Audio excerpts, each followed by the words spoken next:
Welcome back to Celebrity Radio. It's Alex Belfield talking to some of the country's biggest stars, and we've got one for you today in one of the most beautiful theatres here in Richmond, on tour with Some Mothers Do Have Them. Joe Pasquale, how are you? I'm very good. I'm very excited, as you can see, because, as you just said, we are in one of the best theatres in the country. We're in Richmond, a wonderful theatre for comedy, and we have a press night coming up of Some Mothers Do Have Them. So I'm very excited. Isn't it interesting? You're already wearing a beret. Are you sort of internally digesting Frank Spencer and becoming him moment by moment? No, I think you'll find this is my Samuel L. Jackson look. It's not Frank Spencer, because if I go that, it turns, it's arc right. But that way, Samuel L. Jackson works both ways. Depends on, if I'm up north, I can do that. Down south, do that. I've never seen you wear a beret in the 20 years I've known you. When did this start? This isn't a beret, though. Berets are ones with no peak on it. This has got a peak on it, you see. I do wear a beret in the show, but not. This is casual. This is. When they said, would you come and do Some Mothers Do Have Them, did it take you more than about 5 seconds to say yes? It took me about 2 seconds, even though I was petrified of saying yes, because it's huge boots to fill. You're talking about Michael Crawford, you're talking about Frank Spencer, an icon, one of the biggest sitcom characters in British history ever, and so well loved. And, when he came back a couple of years ago and did something on Sport Relief, that was a bit that blew it out of the park. Everybody was waiting to see what Frank Spencer was getting up to. So to take it on is a huge, huge thing. And we made the decision very early on. We've been working on the script for 2 years now. We've done 3 workshops on it. And we discovered very early on the mistake to make would be to try and do an impression of Michael Crawford. So we threw that in the bin from day one and went, no, if this is going to work. The reason it worked so well before on telly was, I think I've never met Michael Crawford, but looking at his early performances when he was in Hello Dolly, that sort of stuff, and he did Condor Man as well for Disney, a movie called Condor Man. There's a lot of Frank Spencer in all of his early performances, which means there's a lot of Michael Crawford in it. This was before Michael even made Frank Spencer, so you can't emulate that and try and do an impression because it wouldn't be real. So the only way to make it real is to put me into Frank, and that's what we do. It's a bit of a terrifying role in a way because you can't half sell it. You've got to knock it out the park 8 times a week. And I guess it's a triple threat of your performance matched with the set looking good and the script being perfect. Any one of those things wrong, it wouldn't work, would it? That's exactly it. That is exactly it. It's those 3 things have to work. The audience have to believe that I'm Frank when I go through the door. The only way they can believe that is for me to not act. And so I don't. There's no acting required from me. I go out there, and as you'll see when you watch the show tonight, I am myself out there with this. And for some reason or other, Frank Spencer fits me like a glove. I don't act at all. It's my life. It's great. It is perfect synergy, isn't it, in a way, because you've always had this character that's so zany and crazy, and at heart he's a lovely person. We must remember that. This is an innocent man who seems to get himself in all of these awkward situations. Yeah. There's a huge difference. Look, people say he's childish. He's not. There's a difference between childish and childlike, and that's what he is. He's an adult, he's a grown man, but he's very childlike, and there's a difference between. He's not immature. He's just got those things that most of us forget as an adult. We forget to be a child, we forget to play. Frank likes to play, and that's what I like to do in this. I play. What was great was on the very first day of rehearsal, we were really lucky. The set is an integral part of this. The set is a performer on its own. As you come, when you see the show tonight, you'll see it works. You can't look at it, it just looks like a normal set.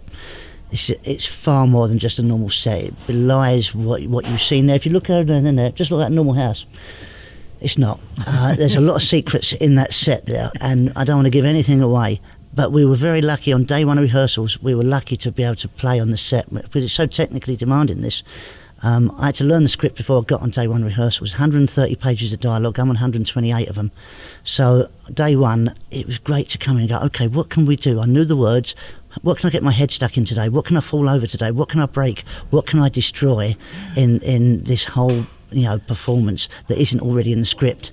And that's what we did. We built it layer by layer by layer until we have this magnificent jigsaw of mayhem. How dangerous is it? I mean, could you actually die during the show? Well, strangely enough, without giving anything away, yeah. There was very early on, there's one of the stunts to do in the second half, which works really well, and it still works now.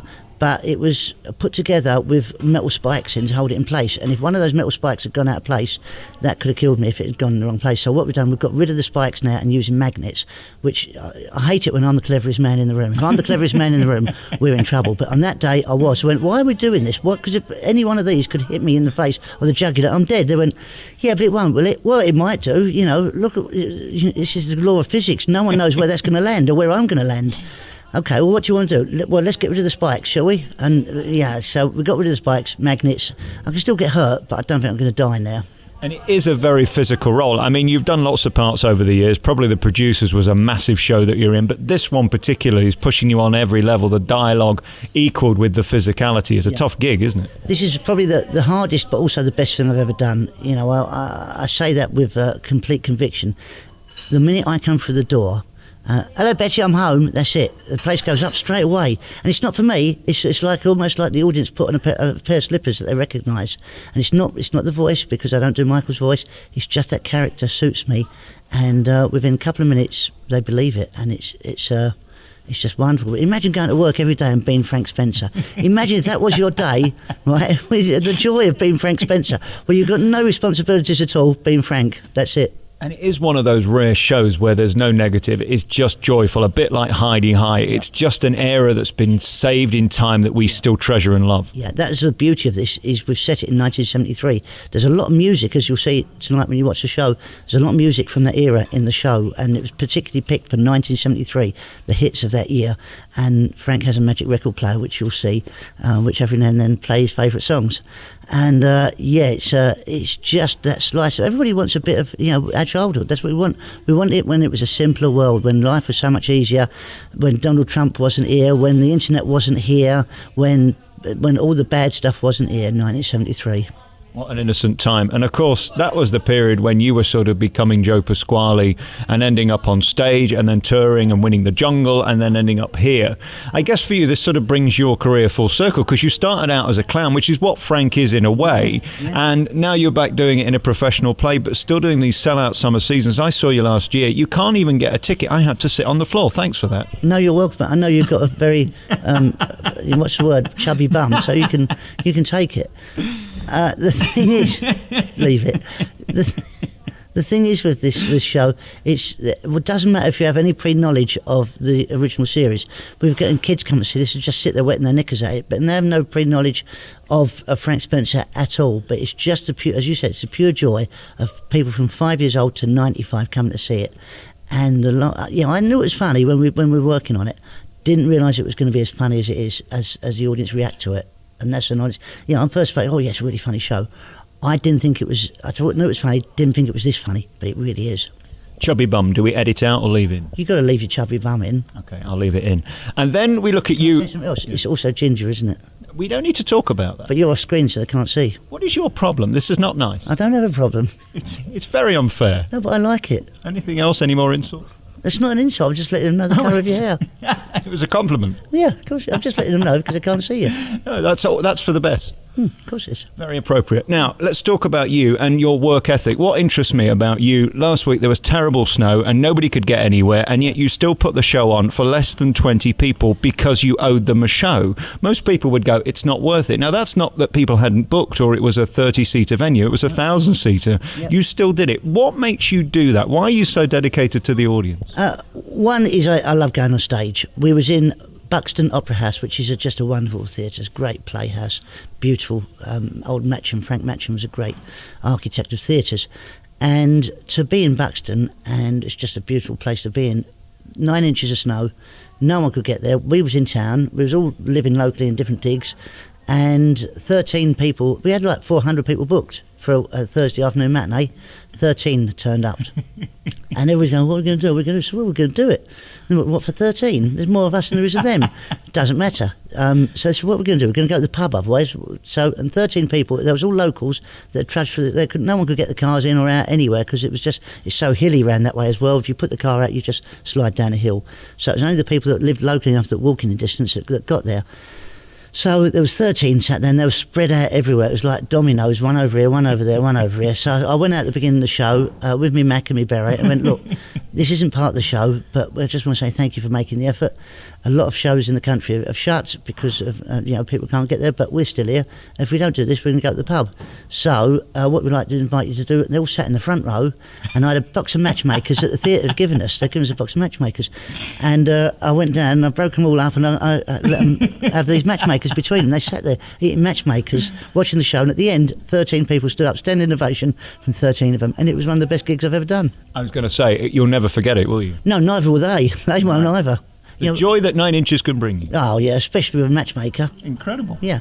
And then the cast that you've got in this is remarkable. Again, they've not cut any corners. They could have just put you in and then anybody, but that's not the case. No, we have, I don't know where to start with, we have Sarah Earnshaw, who most people won't know Sarah. She's a West End actress, but she is sensational as Betty. Betty's a harder part to play than Frank. Frank, just go out and be myself, don't bump into furniture, that's it. I'm no acting required from me. Betty, however, is a different kettle of fish because she has to stay likeable and still get exasperated with the stuff that I'm putting her through on a, it's set in real time in 2 hours. It happens in that same 2 hours every day, and that's what happens. And I push her buttons so much that any normal woman would go, I'll just say enough of this, and she doesn't, but she has to stay on the right side of likeable all the time. And without doing it, because we said we're not doing an impression, she doesn't do an impression of Michelle Doutrice. She puts her own stamp on Betty, but it's so believable. And because we've worked together before, we worked in Panto, we did Spamalot together in the West End and on tour, so we know each other quite well. And she knows what I'm like, I know what she's like, and it's a real magic that happens on stage. And we're finding now that we are morphing into Frank and Betty off stage a lot now as well. And she was just, the exasperation she has with me off stage mirrors what goes on stage now. We also have Susie Blake playing Mrs. Fisher, who is just a joy because I love watching her. When I'm on stage with her, I have to concentrate because I want to watch what she's doing, because she plays Betty's mum and she gets more and more drunk as the show goes on, and she's just brilliant the more drunk she gets. And once again, I'll let the proof be in the pudding when you watch it tonight. And again, a bit of class in both of those acts. I mean, beautiful actresses. Yeah. Fantastic, and they're not easy parts to pull off, but they're just brilliant.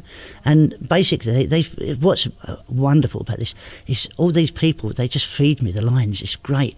I'm being fed this fantastic script to each one punch it back at the end, and you go, this is just wonderful gear. They're just setting up. It's like when I'm not a golfer. I play golf occasionally. I'm cack at it completely, but sometimes you might hit a decent one, and you hear that sound of that ball on the bottom of that club, and it's the same with this. When you get that timing right, and you get that gag right, and you get 1,000 people, literally their whole body rocks forward and back again. It's like a sea of a laugh that comes at you, and you can feel it coming. You feel it coming in the script. You go, here it comes. You go, bang, and when it hits, you go, this is just incredible stuff. I last saw you in Bristol at Christmas with Panto, and I still think you are the best, and sold out all over Bristol. Big business, incredible, but you're quite naughty, and you do like to take liberties with the other cast. In this, is there any ad lib, or is it too tightly scripted to muck about? It's too tightly scripted to muck about with the lines, as you'll see, but the physicality changes on a daily basis. I do stuff physically that then sometimes you say, what's he doing now? What is it? But I'm still delivering the line. They can't say, well, you didn't give me the line. I gave you the line, but I also I don't know if I should tell you this. There's a bit I'm going to tell you. So there's a bit where I have to do I end up in the first half in my pants. I'm in my pants for about 10 minutes because I can't find my trousers. Is that necessary? Wait until yeah. I didn't know. For about 5 minutes, my left testy was hanging out of the box. No one noticed, not even people on stage, only me. I thought, it's getting a bit cold down there. Why is it cold? Oh my God, it's skin. No one noticed at all. It was like an advert in a catalogue. Can you get in trouble for that these days? Are there court cases and judges that will think this is inappropriate? Well, it's an accident. It was what is it called? It was. You should write an advert about that. It was an act of God. I couldn't do anything about it. How bad an accident was it? Could you make a claim? Well, I've had an accident. Yeah. I don't know. Congratulations on everything. I can't wait to see this tonight. It looks beautiful, and I've heard nothing but great things about it. And again, the spirit that you bring to the room is amazing, and that's what's joyful. People are coming here with an expectation, and when it's delivered, everybody's on the same page. That's so rare in theatre, isn't it? They do have a huge expectation of this. They really do, which is, now, thankfully, we're 2 weeks into the tour now, and I was petrified. First night, I thought, what if they don't buy into this? And touch wood, every night they have, and it just long may it continue. Congratulations on being you. You're one of our biggest stars, hardest working and most brilliant. I love you very much. Joe Pasquale, nice to see you. Nice to see you. Thank you very much for your time. I'll get you to you now.